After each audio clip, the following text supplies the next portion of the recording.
TikTok investoroota Ameerikaatti akka gurguramu ta'uu baannaan akka cufamu murtee Yuunaayitid Isteetiin irratti darbe irratti hundaa'uun gurguruuf waliigaltee mallatteesse. Fayyadamtoonni investoroonni haaraan fayyadama TikTok jijjiiruu danda'a laata sodaa jedhu qabu. Dhaabbanni Chaayinaa TikTok ByteDance jedhamu qooda TikTok harka caalu investoroota Ameerikaa fi addunyaatti gurguruuf waliigaltee dirqama mallatteessuu isaa ibseera.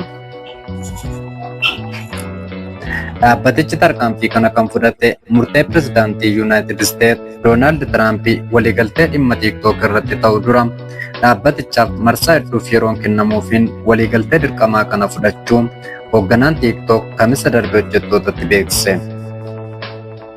Gareen investoroota Ameerikaa kanneen akka Oracle, Silver Lake fi dhaabbata investimentii Emirates MGX jedhaman walakkaa qooda TikTok kana bitatan ta'uu ragaan hojii gaggeessaa olaanaa TikTok Shuzichoo irraa argame ni mul'isa. Waliigalteen Tiraamp yeroo xumuraaf dhaabbata TikTok Chaayinaa keessatti argamu ByteDance qabeenya TikTok USA'tti gurguruuf kaa'e amajjii 22 xumurama. Yaalii waggoota dheeraaf mootummaan Ameerikaa ByteDance waliin dhimma nageenya biyyattiif jecha Ameerikaa keessaa cufuu yookaan gurguruu jedhuun eegamaa ture kan xumuredha. Ameerikaan gurgurtaa aappii viidiyoo gabaabaa TikTok irratti waliigaltee xumuraa fulbaana darbe qabattee turte milkaa'uu dhabnaan erga cufamuuf qarqararra ga'ee booda murtee pirezidaantiin Ameerikaa Doonaald Tiraampiin hanga amajjii 22tti dheeratee ture.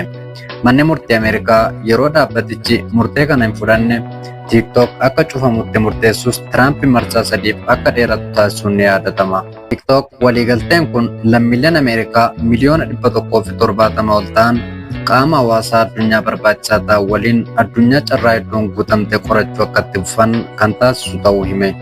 Akka waliigaltee kanaatti dhaabbanni TikTok ByteDance qooda dhaabbatichaa dhibbeentaa 19.9 kan qabatu yoo ta'u, Oracle, Silver Lake fi Abu Dhabi Based MGX'n tokkoon isaanii dhibbeentaa 15 qabaatu.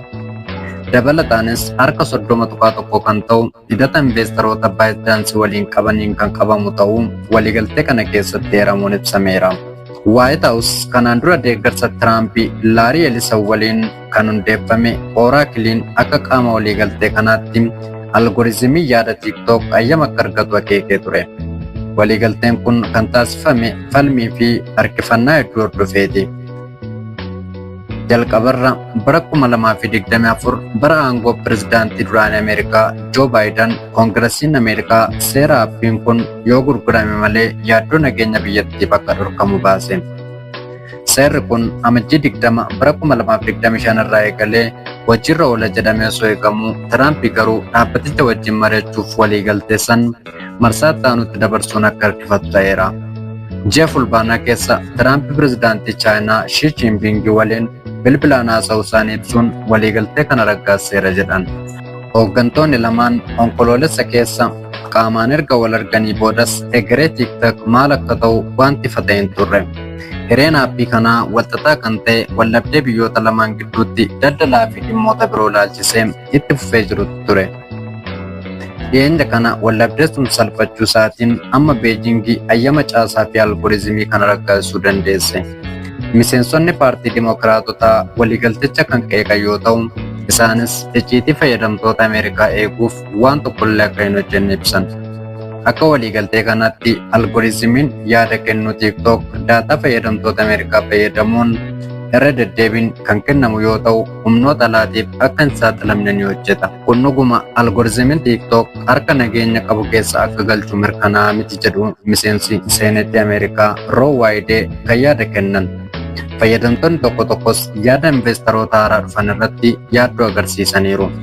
Haati qabeenyaa daldala xixiqqaa hordoftoota hedduu TikTok irraa qabdu tokko investoroonni haaraan kun muuxannoo fayyadamaa wal fakkaatu akka qabaatan abdii qabdu ibsiteetti. Abbootiin qabeenyaa kunneen daldala xixiqqaa akka eegan abdiin qaba jette. TikTok akka gabaasetti daldaltoonni xixiqqaa miliyoona 7 ol oomishaa fi tajaajila isaanii waltajjii kana irratti USA keessatti beeksisu. Waan jaalatanii hordoftaniif galatoomaa Giddoo Baayogiraafiidha.